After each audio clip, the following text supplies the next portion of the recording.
Hello વિદ્યાર્થી મિત્રો, હું આરજે આપ તમામનું આપણી યુટ્યુબ ચેનલ ટાર્ગેટ વિથ આરજેમાં સ્વાગત કરું છું. તો મિત્રો, આજે આપણે ક્રમ કસોટી ભાગ 3 લઈને આવ્યા છીએ, જેની અંદર આપણે pattern number 7, pattern number 8, pattern number 9 અને પેટર્ન નંબર 10 જોવાના છે. તો મિત્રો, આપણે લેક્ચરની શરૂઆત કરી દઈએ. પેટર્ન નંબર 7 થી શરૂઆત કરીએ કે 7 ની અંદર તમને કેવા પ્રકારના દાખલા પૂછાઈ શકે.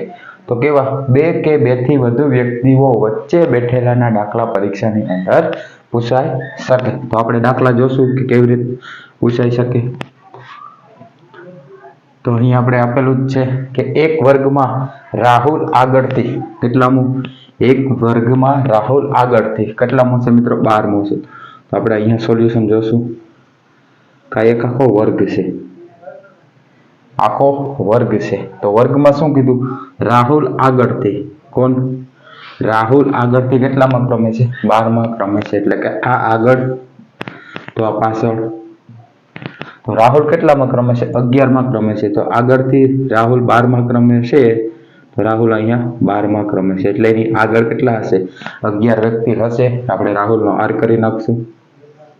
હવે મિત્રો, અને રવિ કોણ છે મિત્રો? બીજો રવિ. રવિ પાછળથી 10મા સ્થાને છે. કેટલામા સ્થાને? પાછળથી 10મા ક્રમે છે. એટલે પાછળથી એટલે 10મા સ્થાને છે રવિ.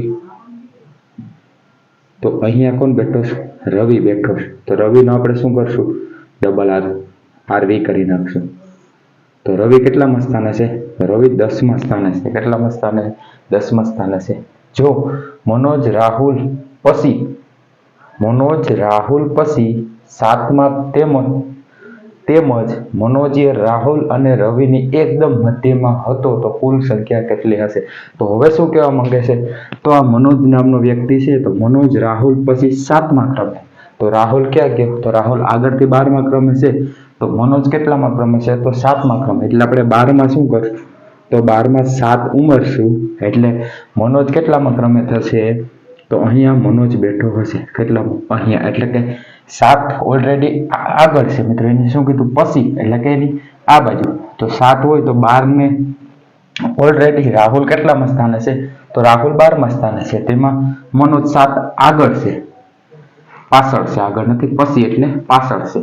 તો કેટલા થશે? તો આ જે મનોજ છે તે કેટલામાં સ્થાને હશે? મનોજને એમ કરશું અને તે કેટલામાં સ્થાને હશે? 19મા સ્થાને હશે. તો હજી આગળ શું કહ્યું?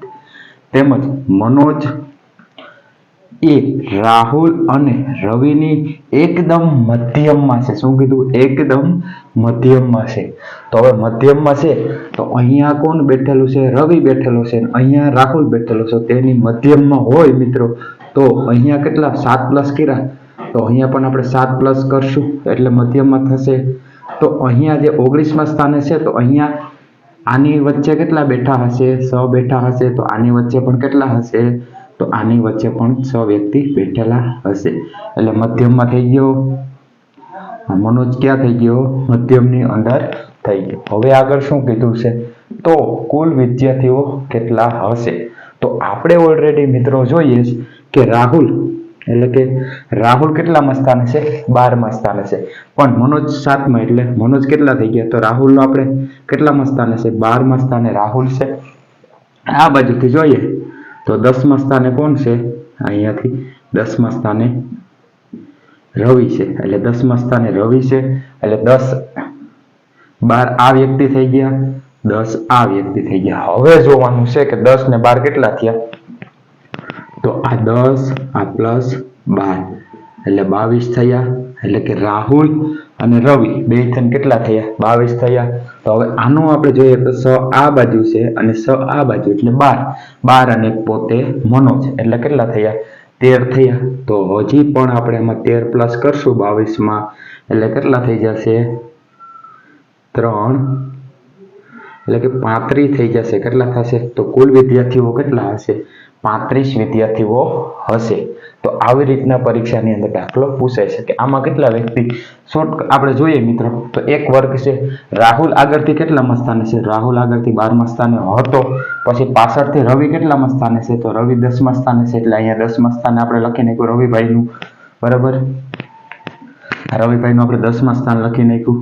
રાહુલ કેટલામાં લખી નાખ્યું આગળથી 12મું સ્થાન લખી નાખ્યું.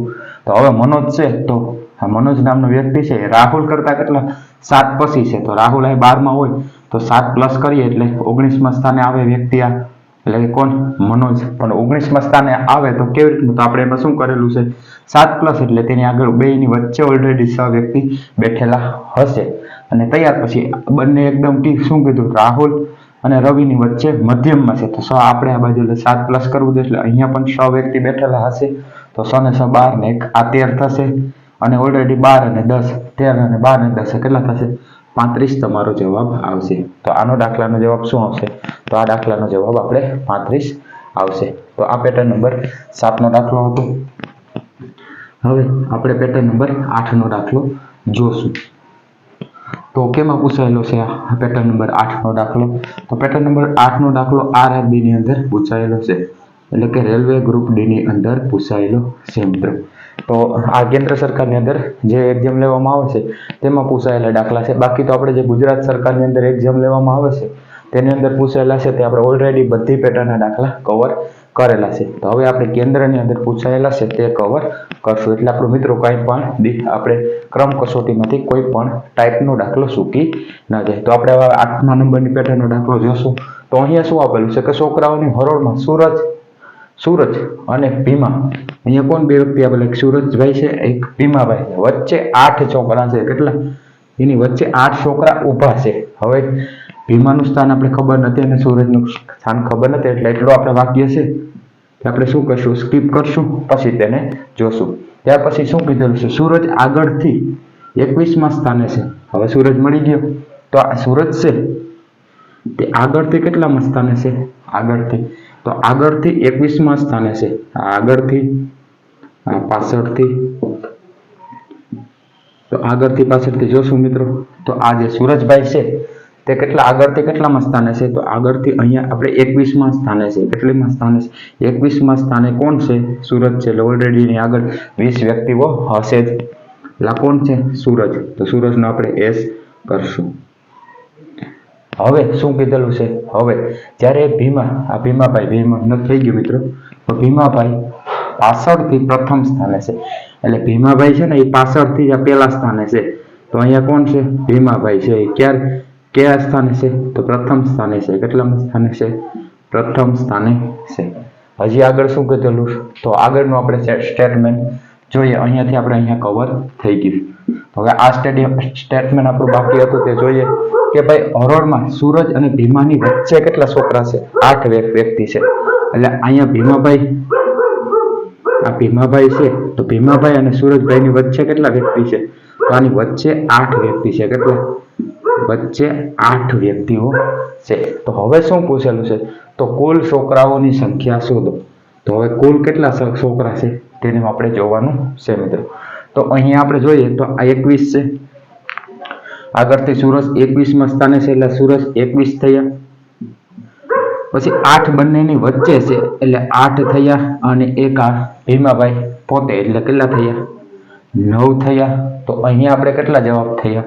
તો અહીંયા આપણે 30 થયા. કેટલા થયા? તો અહીં આપણો જવાબ 30 આવે છે. એટલે આવી રીતના પણ પરીક્ષાની અંદર પ્રશ્ન આવી શકે અને રેલવે ગ્રુપ એટલે કે ડી ની અંદર જે એક્ઝામ 2022માં લેવાની તેની અંદર આ પ્રશ્ન પૂછવામાં આવેલો હતો. હવે આપણે ગુજરાત સરકારમાં પૂછાય તો નવાઈ ન કહેવાય. તો આ શું હતું? તો આ પેટર્નના આપણે દાખલા જોઈએ મિત્રો. તો 8મી પેટર્નના દાખલા આવી રીતના પરીક્ષાની અંદર આવી શકે. હવે ત્યાર પછી આગળ 9મી પેટર્નના દાખલા જોશું કે 9મી પેટર્નમાં કેવી રીતે દાખલો આવી શકે. તો અહીંયા આપણે સોલ્વ કરીએ મિત્રો. તો 30 લોકો ઉત્તર તરફ મુખ રાખી અને એટલે કે લાઈનમાં ઊભા છે. અહીંયા શું કીધેલું છે? તો અહીંયા 30 વ્યક્તિઓ છે. તો ક્યાં છે? તો ઊભા છે. એટલે આ 30 વ્યક્તિઓ છે મિત્રો. આ 30 વ્યક્તિઓ છે એ ક્યાં રાખીને ઊભા છે? તો ઉત્તર તરફ મુખ રાખીને. એટલે ઉત્તર તરફ મુખ હોય તો આ રીતના ઊભા હશે ને મિત્રો. આ રીતના રેડી. તો ઉત્તર તરફ મુખ રાખીને ઊભા છે. તો અહીંયા શું કીધું? તો અહીંયા આપણે પહેલું જ કહેવામાં આવ્યું છે કે મનોજ આગળથી કેટલામાં સ્થાને છે? 11મા સ્થાને ઊભેલો છે. તો આપણે આ આગળથી જોશું અને આ પાછળથી. તો આગળથી કેટલામાં સ્થાને છે? તો તો આગળથી 11મા સ્થાને છે. કેટલામા સ્થાને? 11મા સ્થાને. તો આ મનોજભાઈ છે આગળથી કેટલામા સ્થાને છે? તો આગળથી મનોજ કેટલામા સ્થાને છે? તો આગળથી મનોજ 11મા સ્થાને છે. એટલે આ બેની એટલે કે આની આગળ કેટલા હશે? 10 વ્યક્તિઓ હશે. કેટલા હશે? 10 વ્યક્તિઓ હશે. હવે શું કીધું? શાહીન. બીજું કોણ છે? શાહીન નામનો વ્યક્તિ છે તે 65 થી 7મા સ્થાને છે. કેટલામા સ્થાને? 65 થી 7મા સ્થાને છે. તો અહીંયા કોણ છે? તો અહીંયા શાહીનભાઈ છે. તે કેટલામા સ્થાને છે? 7મા સ્થાને છે. તો શાહીનનો મિત્રો આપણે એસ કરશું. હજી શું કીધેલું છે? નીરજ. કોણ? નીરજ તરત જ શાહીનની આગળ છે. જોજો મિત્રો, આ નીરજ નામનો વ્યક્તિ છે એ શાહીનની શું છે? તરત જ આગળ છે. તરત જ આગળ ઉભો એટલે આગળ ઉભો એટલે આ 7મા સ્થાને શાહીનભાઈ છે. તો 8મા સ્થાને કોણ હશે? આ 8મા સ્થાને. તો 8મા સ્થાને નીરજ હશે. રેડી મિત્રો? હજી આગળ શું કીધેલું છે? તો નીરજ અને મનોજની વચ્ચે કેટલા લોકો ઊભા છે? હવે એણે એવું કીધેલું છે કે આ નીરજ અને મનોજ, તો આ નીરજ અને મનોજની વચ્ચે કેટલા છે તે કીધેલું છે. તો હવે કેવી રીતના ખબર પડે? તો મિત્રો આપણે આ જે અહીંયાથી 30 લોકો છે કેટલા છે? તો અહીંયાથી જઈને આપણે અહીંયા સુધી છે તેની અંદર કેટલા મિત્રો છે? તો તેની અંદર 30 લોકો છે. કેટલા લોકો છે? 30 લોકો છે. તો હવે મિત્રો આપણે જોઈએ તો મનોજભાઈ છે તો આ બાજુથી મનોજભાઈ કેટલામા સ્થાને છે? 11મા આગળથી. તો એની પાછળ 10 વ્યક્તિઓ હશે. મનોજભાઈની પાછળ કેટલા છે? તો મનોજભાઈની પહેલા 10 છે, પછી ત્યાર પછી એક મનોજભાઈ છે એટલે 11 થયા મિત્રો. હવે પછી આપણે જોઈએ કે આ જે શાહીન છે તે 7મા સ્થાને પાછળથી હોય તો એની પહેલા 6 વ્યક્તિ હશે. તો તેની પહેલા કેટલા વ્યક્તિ હશે? 6 વ્યક્તિ હશે. ત્યાર પછી એક શાહીનભાઈ એટલે એક 7 વ્યક્તિ થયા. પછી એક કોણ થયા? નીરવભાઈ. નીરવ જ આપેલું છે ને મિત્રો? હા, નીરજ આપેલું છે. તો નીરજભાઈ એક થયા એટલે ટોટલ કેટલા થયા? તો 7 એટલે કે 11 12 13 ને 19 થયા. કેટલા થયા? ટોટલ 19 થયા. તો હવે અહીંયા કેટલા વ્યક્તિ હશે મિત્રો એવો પ્રશ્ન કરેલો છે. તો 19 એટલે કે 30 માંથી આપણે શું કરવાનું? 30 માંથી 19 બાદ કરી નાખીએ તો જવાબ શું મળશે? 11.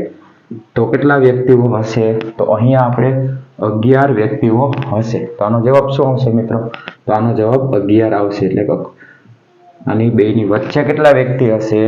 તો આ મનોજ અને નીરજની વચ્ચે એટલે કે આ મનોજ અને નીરજની વચ્ચે 11 વ્યક્તિઓ હશે. આવી રીતના પરીક્ષાની અંદર પ્રશ્ન આવી શકે. કેમાં પૂછાયેલું છે? તો આરઆરબી ગ્રુપ ડી રેલવેની અંદર 2022માં એક્ઝામ લેવામાં આવેલી તેમાં પૂછાયેલો હતો. તો મિત્રો આ ખાસ ધ્યાન રાખજો. કેન્દ્રના પણ હું મિત્રો તમને દાખલા કરાવું છું જેથી કરીને તમે આપણી કોન્સ્ટેબલ હોય, પીએસઆઈ હોય કે રેલવેમાં તો પૂછાશે, પણ કોન્સ્ટેબલ પીએસઆઈમાં પૂછાઈ જાય તો કાંઈ નક્કી ન કહેવાય. હવે પેટર્ન નંબર 10. પેટર્ન નંબર 10 ની અંદર શું છે? તો આપણે દાખલો જોઈએ. શેમાં પૂછાયેલો છે?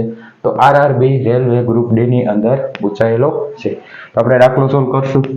તો 11 વિદ્યાર્થીઓના વર્ગમાં દરેક વિદ્યાર્થીઓ અલગ અલગ ગુણ મેળવેલા છે. તો વિદ્યાર્થી કેટલા છે મિત્રો? તો 11 વિદ્યાર્થીઓ છે. હવે શું કીધેલું છે? તો હવે વી, આ કોણ છે મિત્રો? આ વી નું સ્થાન નીચેથી છઠ્ઠું છે. એટલે આપણે આ રીતના દોરશું મિત્રો. આ રીતના દોરશું તો એ જ થશે ને? આ રીતના. આ રીતના. એટલે કે આપણે આ ઉપરથી અને આ નીચેથી. હવે શું કીધેલું છે? આ વી નું સ્થાન નીચેથી છઠ્ઠું છે. તો વી નું સ્થાન અહીંયાથી કેટલામું છે? તો વી નું સ્થાન અહીંયા છઠ્ઠું છે. કેટલામું? અહીંયા છઠ્ઠું સ્થાન છે. કોનું છે? તો અહીંયા વી નું છઠ્ઠું સ્થાન છે. એટલે ઓલરેડી આની વચ્ચે કેટલા વ્યક્તિ હશે? તો આની વચ્ચે 5 વ્યક્તિઓ હશે. હવે શું છે આગળ જોઈએ તો જ્યારે ડી નું સ્થાન ઉપરથી ચોથું છે. શું કીધું? ડી નામનો વ્યક્તિ છે તે ઉપરથી ચોથો છે. તો આ ડી નામનો વ્યક્તિ છે તો ઉપરથી કેટલામું છે? તો ઉપરથી ચોથું સ્થાન કોનું છે? આ ડી નામના વ્યક્તિને. એટલે કે એની આગળ કેટલા વ્યક્તિ હશે? તો ઓલરેડી 3 વ્યક્તિઓ હશે. હવે શું કીધેલું છે? તો હવે અહીંયા સુધી જોયું. જો અહીંયા શું કીધેલું છે? ઉપરથી જોવામાં આવે ત્યારે ટી નું સ્થિતિ વી અને ડી ની બરાબર સ્થિતિ વચ્ચે છે. શું કીધેલું છે? આ ડી નામનો વ્યક્તિ છે જો ઉપરથી જોવામાં આવે તો બંનેની વચ્ચે હશે. શું કીધું? બંનેની વચ્ચે બરાબર કોણ છે? તો બંનેની વચ્ચે બરાબર આ ટી નામનો વ્યક્તિ છે. તો હવે શું કીધું? તો નીચેથી ટી નું સ્થાન શોધો. તો હવે ટી નું સ્થાન કેવી રીતના મળશે? ટોટલ કેટલા છે? તો ટોટલ મિત્રો અહીંયાથી લઈને અહીંયાની વચ્ચે કેટલા છે? તો અહીંયાથી લઈ અને અહીંયા આપણે કેટલા વ્યક્તિ છે? તો 11 વ્યક્તિ છે. શું છે? 11 વ્યક્તિ છે. હવે આપણે જોઈએ તો આ જે વી છે તો વી ની પહેલા 5 વ્યક્તિઓ છે. પછી ડી ની પહેલા કેટલા વ્યક્તિ છે? 3 વ્યક્તિઓ છે. અને આપણે જોઈએ મિત્રો તો આ 4 વ્યક્તિ થઈ ગયા ઉપર 4 થઈ ગયા, પછી નીચે 6 થઈ ગયા, એટલે ટોટલ કેટલા થયા? 6 ને 4 10 થયા. અને ટોટલ કેટલા આપેલા છે? તો ટોટલ 11 આપેલા છે. તો આ ઉપરથી જોવાનું કીધું છે કે નીચેથી જોવાનું કીધું છે? તો આ ટી ની મધ્યમમાં હશે મિત્રો. તો અહીંયા શું કીધેલું છે? તો નીચેથી ટી નું સ્થાન કેટલામું હશે? શું કીધું? નીચેથી કીધેલું છે. તો નીચેથી ટી કેટલામું હશે? અહીંયા એક જણ વધ્યું મિત્રો. તો આ 5મા સ્થાન એટલે કે હરોળમાં 5મું સ્થાન કોનું છે? અહીંયા મધ્યમમાં. તો આ વ્યક્તિ હશે ઓલરેડી કયો? ટી. તો ટી નું સ્થાન કયું હશે એવું કીધેલું છે. અને ક્યાંથી પૂછેલું છે? નીચેથી પૂછેલું છે. તો નીચેથી પૂછેલું હશે મિત્રો. તો આ 5 વ્યક્તિ આ થઈ ગયા અને આ વી બરાબર 6થો વ્યક્તિ થઈ ગયો. તો નીચેથી ટી કેટલામો થયો? તો નીચેથી ટી 7મો થયો. કેટલામો થયો? ટી 7મો થયો. તો આપણો જવાબ શું આવશે? ટી નું સ્થાન કેટલામું હશે? નીચેથી 7મું હશે. ઉપરથી પૂછેલું હોય તો શું આવશે? તો ઉપરથી પૂછેલું હશે તો 5મું આવશે. શું આવશે? ઉપરથી પૂછેલું હશે તો 5મું આવશે. આપણે અહીંયા શું પૂછેલું છે? નીચેથી સ્થાન પૂછેલું છે. તો આપણો જવાબ આવશે 7. કયો આવશે? આપણો જવાબ આવશે 7. તો મિત્રો આજે આપણે જોયું કે પાઠ નંબર 3 ની અંદર ક્રમ કસોટીની અંદર આપણે ટોટલી કેટલી 11 પેટર્ન એટલે કે 10 પેટર્ન કરાવેલી છે. જેની અંદર આપણે કેન્દ્રમાં પૂછાયેલા પ્રશ્નોને પણ લઈ લીધા છે અને ગુજરાત સરકારની અંદર પૂછવામાં આવેલા પ્રશ્નો પણ કવર કરી લીધા છે. ક્રમ કસોટી તમે કરી લેશો એટલે આની અંદરથી એક પણ પેટર્ન બહાર નહીં જાય. તો મિત્રો આજે આપણે અહીંયા ક્રમ કસોટી નામનું જે ચેપ્ટર છે તે પૂર્ણ કરીએ છીએ અને નેક્સ્ટ 6થા નંબરનું ચેપ્ટર લઈને આવશું. તો મિત્રો આપણે અહીંયા લેક્ચર સમાપ્ત કરીએ છીએ. જય હિન્દ, જય ભારત.